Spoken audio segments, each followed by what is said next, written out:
Madame, Monsieur, bonsoir. L'événement du week-end, c'est la demi-finale retour que jouera l'USMA d'Alger au Stade Omar Hamadi contre le Hilal du Soudan.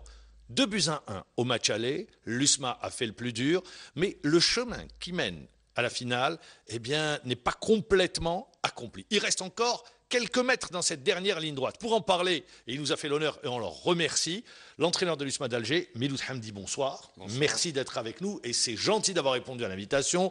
Pour vous accompagner et m'accompagner, Salah Bey Aboud, journaliste à Infosoir. Bonsoir Salah. Bonsoir maman. Miloud Hamdi, si je dis qu'on est dans la dernière ligne droite, il reste encore quelques mètres à accomplir avant d'arriver en finale. Vous dites non, c'est fait, ça y est? Pas du tout. Bien au contraire. C'est un match, c'est une qualification. On joue sur deux rencontres, match aller, match retour. Mais en marquant 2 buts à l'extérieur. Mais pour moi, franchement, ça veut rien dire. Vu la physionomie du match, vu l'adversaire, le calibre, parce que c'est vraiment une très très belle équipe. Maintenant, il faut faire preuve de modestie, d'humilité, rester concentré, rester lucide, et pas croire que voilà, parce qu'on a gagné 2-1, on est en finale. Non, loin de là, très très très très loin de là. Non. Le tournant du match pour vous, c'était le penalty? Il y a eu plusieurs tournants du match. Parce que j'ai revisionné le match à plusieurs reprises. Donc il est clair que Zema nous stoppe le penalty, mais avant ça, on en a un pour nous, une faute grossière sur Andrea. Il n'y a pas penalty, par exemple. Il y en a une sur Baïtech en deuxième mi-temps, l'arbitre ne siffle pas penalty. Après, c'est vrai qu'il y a un penalty aussi où on a eu beaucoup de chance. L'arbitre l'a pas sifflé en début de match. Donc là aussi, mais c'est des faits de jeu. C'est des faits de jeu. Il y a eu plusieurs tournants. Voilà. L'équipe soudanaise, son comportement, c'est ce que vous attendiez? Impact physique, beaucoup de technique également. Une équipe qui a essayé de vous asphyxier dès le départ. Ben en fait, beaucoup de gens ne le savent pas, mais on a quand même joué contre 9 internationaux, 9 joueurs qui composent l'équipe nationale du Soudan. Donc on a pratiquement joué contre l'équipe nationale du Soudan. Car vous savez que l'équipe nationale du Soudan a fait de très très belles performances ces derniers temps, notamment en gagnant le Sénégal, des grosses nations africaines. C'est pour vous dire la performance des joueurs lors de ce match.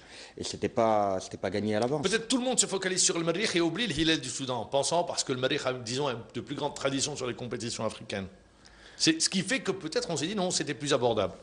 Non. Justement, on était conscient de l'enjeu, on était conscient du calibre qu'on allait rencontrer chez lui, devant 45 000 spectateurs, tout acquis à leur cause. D'ailleurs, je remercie au passage la poignée de supporters qui a fait le déplacement de l'USMA. Et franchement, ça a été vraiment très touchant. Et avant de céder la parole à Salah Bey Aboud, une question, vous jouez également de malchance. Belgilali que vous perdez votre milieu de terrain. Oui, c'est Belgelani, il est plus à présenter. C'est un très très bon joueur. C'est-à-dire coup dur sur coup dur. C'est pour ça que je vous dis. Voilà, on a perdu Kadour malheureusement au bout de 20 minutes. Il a fallu tout de suite s'adapter et trouver un nouveau système. Et la chance que j'ai eue, entre guillemets, c'est j'avais déjà prévu des changements. Si au cas il y avait des joueurs qui... C'est un scénario dont vous avez tenu compte? Exactement, mais le scénario en fait, c'était pas celui-là que j'avais prévu. J'avais pas prévu que Kadour se blesse. J'avais prévu que si au cas il avait une méforme, voilà, une petite blessure, mais pas forcément à l'épaule, ou il fallait un changement, j'avais prévu le joueur qui allait le remplacer. Baïtech le savais? Non, il le savait pas, bien sûr que non. D'accord. Non. C'était votre plan? C'était mon plan. Très bien. Ah non. Très bien. Et je terminerai justement par cette question. Coaching gagnant. Baïtech qui rentre et qui marque. Oui, je suis très content pour Karim parce que c'est un très bon joueur, c'est un très bon minot, c'est un joueur de club. Il a vraiment un très très bon comportement. Il est exemplaire comme beaucoup de joueurs d'ailleurs. Et le fait de le voir sur le banc, parce que malheureusement on l'a perdu contre Ulma en Ligue des Champions lors d'une blessure à la cheville. Et il a rongé son frein, il a mangé son pain dur sur le banc. Et je lui avais demandé d'être patient, comme je le demande à beaucoup de joueurs, parce qu'on est nombreux. Et voilà, maintenant. Il a attendu son heure. Il a attendu son heure, il a été patient et il a répondu de la plus belle des manières. Ça va bien à bout. Enfin, moi, j'ai plein de questions, mais je vais commencer par celle que tout le monde se pose. Concernant le cas Belaïli. Je vous l'ai laissé d'ailleurs. Merci, mais pas sur le plan extrasportif. Hein. Je vais rester sur le plan footballistique.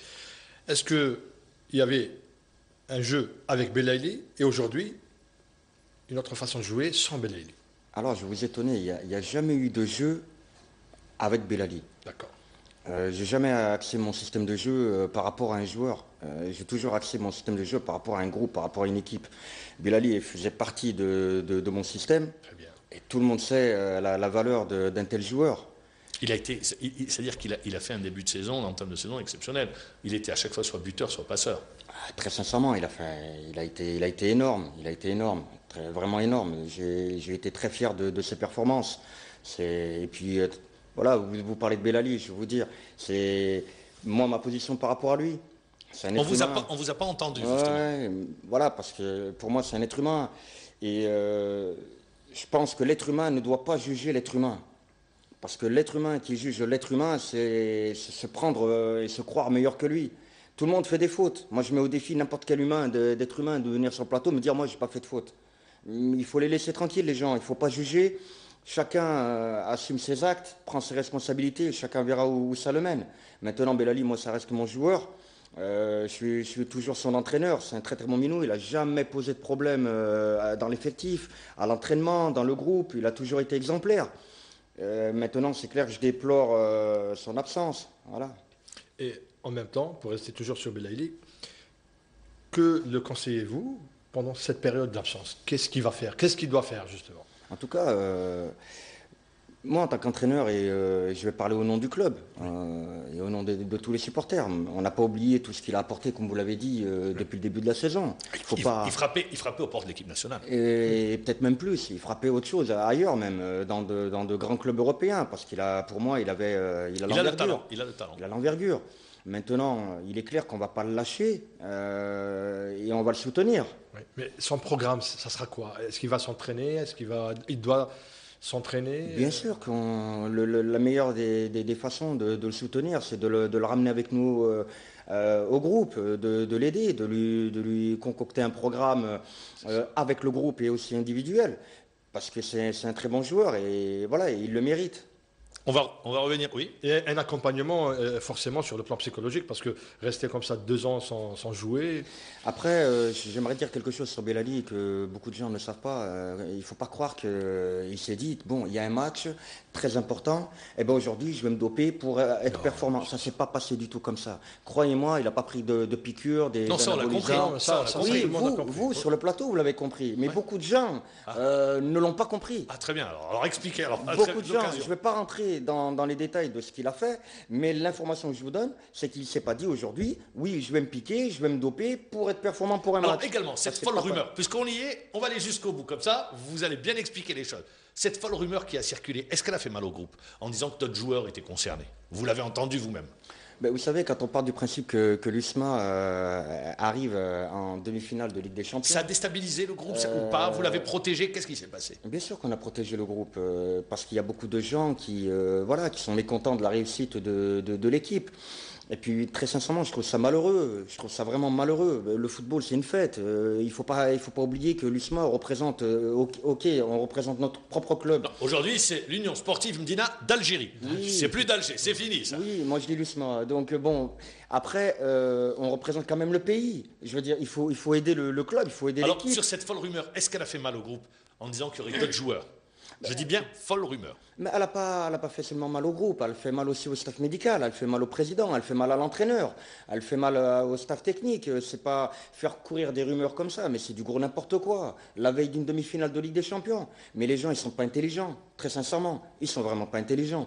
C'est ce que je pense, et je le dis haut et fort. Il faut laisser... Ça a le mérite d'être clair, franc et sincère. Voilà. Alors, on a parlé justement de cet épisode, on va revenir maintenant, on va parler football. Vous avez pris quand même sur le plan tactique, vous avez fait des choix. Par exemple, Orfi, tout le monde pensait le voir sur le 11 rentrant, c'est votre choix, vous avez dit non, face à cette équipe, Orfi ne sera pas présent. Pourquoi? Déjà, Orfi, c'est un très bon joueur. Très bon, oui, tout à fait. C'est un très très bon joueur, c'est un très bon milieu de terrain récupérateur, il va vite, il est très bon techniquement, il avale beaucoup de kilomètres, c'est un travailleur pour l'équipe. Après, quand j'ai visionné l'équipe d'Hilal, parce que j'ai quand même regardé 4 matchs, 4 rencontres, vraiment dans tous les détails. J'ai trouvé que l'équipe était très très athlétique, très dangereuse sur les coups de pied arrêtés, dans les duels aériens. Et j'avais 4 milieux de terrain récupérateurs pour la première fois dans le groupe. On était un groupe de 19, il fallait en prendre 18. Et je ne voyais pas l'intérêt de garder 2 milieux de terrain récupérateurs sur le banc. Pour moi, ça n'avait aucun sens. Et il en restait plus que 2, vu que j'étais très content de la prestation de Koudri et de Ben Kamassa.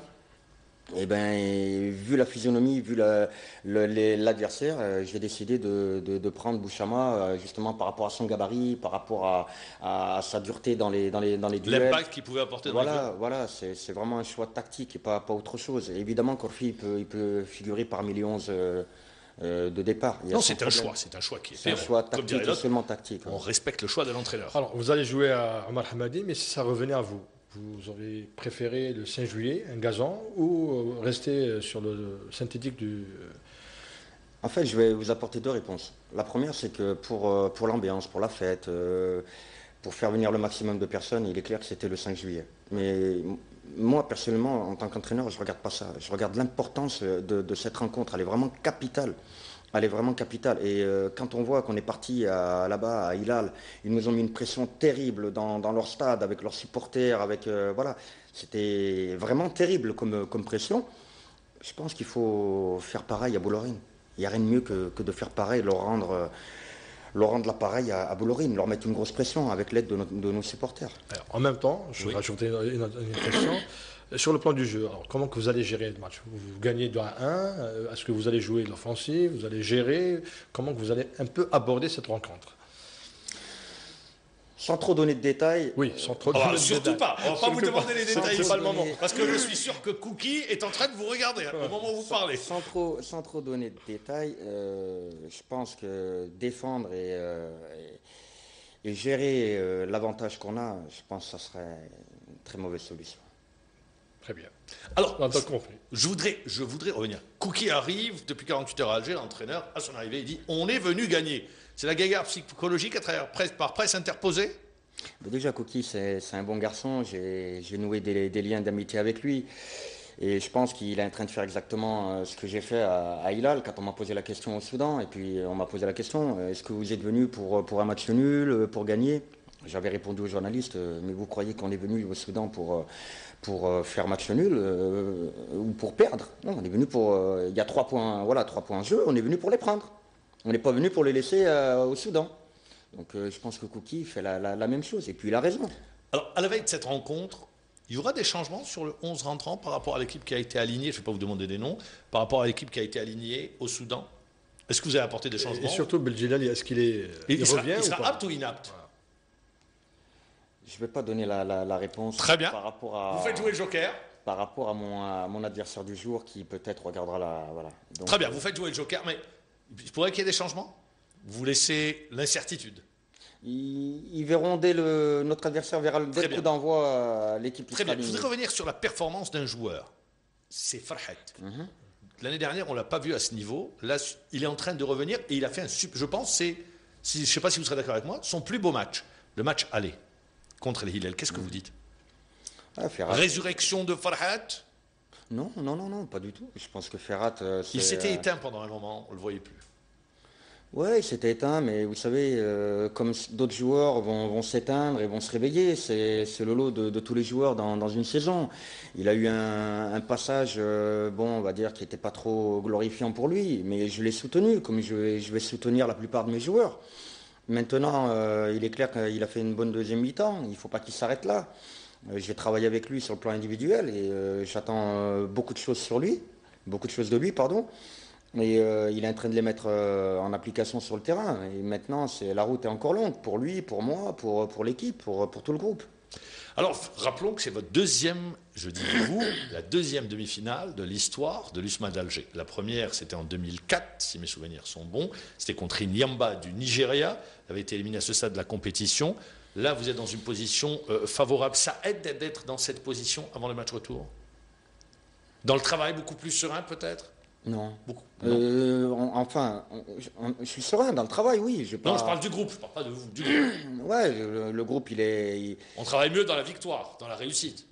Ouais, mais quand on connaît l'impact, l'importance de ce match, il y a une sérénité, mais elle doit être moindre. Il ne faut pas être trop. Il ne faut pas se relâcher, vous dites. Voilà, il faut garder un maximum de concentration, de discipline. Parce que sinon on va courir à notre perte. Moi, je reviens un peu sur un plan personnel. Il y a quelques semaines, quelques mois, personne ne connaissait Emile Hamdi. Enfin, du moins, c'est vrai, personne ne le connaissait. Oui, Ouais. Après, bon, on vous voit débarquer à l'USMA. On pensait que vous étiez là juste pour de l'intérim.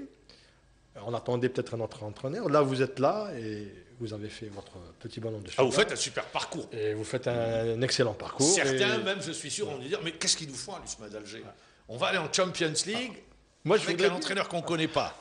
connaître un peu votre ressenti un peu. Comment vous avez vécu toute cette période? Vous savez, j'ai été très critiqué. J'ai beaucoup ramassé dans la figure. J'ai même entendu dire des choses du style on part à cette île sans entraîneur. Donc, comme si, et je vais le répéter encore aujourd'hui, comme si j'étais un fantôme. Certains pensaient que j'étais un préparateur physique. Exactement. Il y avait plein de confusion. J'ai entendu beaucoup de choses, mais vraiment du gros n'importe quoi. Ça fait mal? Ben, quand vous êtes à la tête d'une équipe, et que vous travaillez dur et que vous entendez à côté que l'équipe se déplace sans entraîneur, voilà. C'est pas normal. Vous vous dites. Mais voilà, je laisse les gens parler. Et puis moi, de mon côté, je vais rester humble, je vais rester modeste. Je vais continuer mon petit bonhomme de chemin avec mon groupe, avec mes joueurs, avec toute la famille USMA. Et on va essayer de. Parce qu'il y a des signes qui ne trompent pas. Je vous avais accompagné à Sétif, je vous avais accompagné à l'Alma, j'avais vu les matchs au Stade Omar Hamadi. Et il y a des signes, c'est à chaque but marqué, les joueurs viennent spontanément vers vous. Ça veut dire qu'on vit bien, on vit en osmose. Le discours passe, vous avez les codes. Oui, très sincèrement, je suis très très bien avec les joueurs. Ah ben ça c'est des signes, les joueurs quand ils vont vers l'entraîneur, c'est pour dire, ah bien coach, ça se passe très bien. Après, je ne sais pas s'ils viennent spécialement vers moi, mais je pense qu'ils viennent vers le groupe, vers les joueurs qui sont sur le banc. Ce qui est important, c'est l'attitude des joueurs sur le banc aussi. C'est-à-dire le vestiaire vit bien, en d'autres termes. Oui, il vit bien, mais croyez-moi que c'est pas facile. Quand vous avez une demi-finale de Ligue des Champions, par exemple, dire à un joueur comme Orfi, je suis désolé, mais je ne peux pas te prendre pour ce match. Vous vous rendez compte l'impact, un joueur qui a un statut d'international. Maintenant, je le dis tout le temps aux joueurs, le banc est aussi important que les joueurs qui démarrent le match. Voilà. Et je dis aux joueurs qui démarrent le match d'avoir le même comportement par rapport aux joueurs qui sont sur le banc, si c'était eux qui démarreraient les prochaines rencontres. Pour continuer sur sa question, si on vous avait dit, en signant à l'USMA d'Alger, en prenant les rênes de l'équipe, que vous alliez faire un tel parcours, qu'est-ce que vous auriez signé, qu'est-ce que vous auriez dit? J'aurais dit que j'aurais espéré faire, parce que je suis un entraîneur ambitieux. Mais maintenant, de là à me dire, oui, tu vas aller en demi-finale et tu vas être aux portes d'une finale de Ligue des Champions. C'est la plus prestigieuse des compétitions et qui vous ouvre, Inch'Allah. On n'en parle pas beaucoup, on croise les doigts, qui peut vous ouvrir le chemin d'une Coupe du Monde des clubs. Oui, c'est. Maintenant, dans la vie, il faut toujours y croire. Il y a de l'ambition. Il faut toujours y croire. Je veux dire, rien n'est perdu. Pour moi, en fait, le jour où c'est perdu, c'est quand on perd espoir. Voilà. Et quand on perd espoir, là, c'est plus la peine. Si vous perdez espoir, il y a tout qui va derrière, tout qui va aller de travers. Maintenant, je suis très content pour le club, je suis très content pour toute la famille du club, et très content pour les joueurs. Mais j'ai l'impression que vous aimez rester en retrait par rapport à toute cette euphorie qui existe autour du club. Vous aimez un petit peu vous mettre en... Vous n'aimez pas vous mettre à l'avant, devant. Parce que je pars du principe qu'un entraîneur... C'est un trait de caractère, c'est... Oui, je pars du principe qu'un entraîneur ne doit jamais se mettre en avant. C'est pas à lui de dire moi je. Je veux dire, il faut pas oublier qu'un entraîneur, il travaille pas seul. Il y a un staff. Il y a un staff. Moi, j'ai un préparateur physique, un adjoint, son adjoint, j'ai un entraîneur des gardiens, j'ai quelqu'un pour la vidéo. Il faut pas oublier aussi qu'il y a des gens qui sont très, très, très importants. Et très souvent, on les considère pas. Vous savez qui? Je vais vous étonner. C'est les gars du matériel. Ouais. Voilà, ils sont là, ils portent des sacs, ils portent des chasubles, ils portent du matériel qui est très lourd. Quand on fait des entraînements en annexe au 5 juillet, ils prennent le matériel, le mettent dans les voitures. Je veux dire, on a un président, on a une administration, c'est la victoire de tout le monde, c'est ce que vous voulez dire. On a des supporters. Donc l'entraîneur, il faut qu'il reste tranquille. Enfin pour ma part, il faut que je reste tranquille. Et voilà, c'est un travail de groupe. Alors, l'USMA joue le maintien le mois de mai, après une saison pratiquement raté.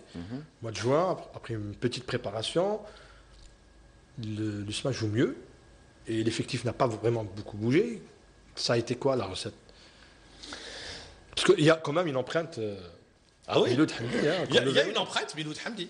Ah, quand je dis Miloud Hamdi en premier et le staff qui l'accompagne. Voilà, comme pour faire les choses, c'est ça. Ouais, je vous remercie, mais tout passe par le travail. Oui. Très sincèrement, tout est passé par le travail. Oui, mais qu'est-ce que vous avez touché à quoi? Sur le plan du jeu, l'état d'esprit, ça a été complètement la métamorphose. C'était pas Ils avaient la tête dans le guidon. Et là, on les sent, ils jouent, ça joue au football, sur deux, pleine confiance. Physiquement également, il y a du répondant. Donc c'est une autre équipe. Oui, mais parce que voilà, le nouveau staff, on vient d'arriver au club et très sincèrement, on n'est pas venu pour des vacances. On est venu pour travailler très dur. On savait ce qui nous attendait quand on était arrivé. Maintenant, on a récupéré une équipe malade, très malade même. Voilà, comme vous l'avez dit tout à l'heure, aux portes de la Ligue 2. Les supporters et tous ceux qui aiment le club, il ne faut pas l'oublier. On revient de loin. On revient de très très loin. Et il a fallu mettre vraiment beaucoup d'impact dans les entraînements. Il a fallu durcir le ton, même au niveau du travail tactique, technique, mental. Et puis, il y a aussi l'attitude des joueurs qui ont bien perçu le message et qui se sont remis au travail. Et je terminerai parce qu'on arrive à la fin de l'émission. Vous étiez absent à la réunion avec Gourcuff. Oui. Qu'est-ce qui s'est passé? Alors, je vais vous expliquer par rapport à ça. C'est très simple. Vous savez, on part à Constantine en bus parce que malheureusement, on n'a pas eu d'avion. On rentre le retour, il est 4 heures du matin. Donc, quand vous rentrez, vous rentrez à la maison à 4 heures du matin, vous ne dormez pas à 4 heures. Donc, je me suis endormi peut-être vers 7 heures, 8 heures du matin. J'ai essayé de tenir le plus longtemps possible, mais avec la fatigue. Et là, voilà, on me suspend d'un match et 100 000 dinars de. Ça fait mal? Non, Vous dites c'est injuste? Non, c'est pas que c'est injuste. Non, j'assume mes responsabilités. C'était le timing qui a été mal choisi. J'assume mes responsabilités. Je me suis pas rendu à la réunion. Bon, j'assume mes responsabilités. Je m'en excuse d'ailleurs. Voilà. Mais j'aurais aimé que ça se passe autrement. Vous voyez, quand on prépare une demi-finale de Ligue des Champions, ce genre de sentence, voilà, il faut le prévoir après une demi-finale, pas pendant ou avant, quoi. Ça perturbe un peu? C'est pas. Voilà, ça aide pas le club. C'est important ce genre de réunion avec le sélectionneur? Je pense que oui. Tout dépend du contenu. Je pense que oui. Donc vous n'étiez pas. On va pas parler du contenu. Miloud Hamdi, merci encore une fois. On est à 48 heures de cette demi-finale. Je vous souhaite bon vent. Voilà. Et comme dirait l'autre, on est tous en rouge et noir aujourd'hui pour cette demi-finale. Et Inch'Allah pour la finale. Merci une nouvelle fois. Merci. Très gentil d'être venu. Merci Salah Bey Aboud. Merci de nous avoir suivis. On se retrouvera dimanche pour justement débriefer cette demi-finale de Champions League africaine. Au revoir, bonne soirée.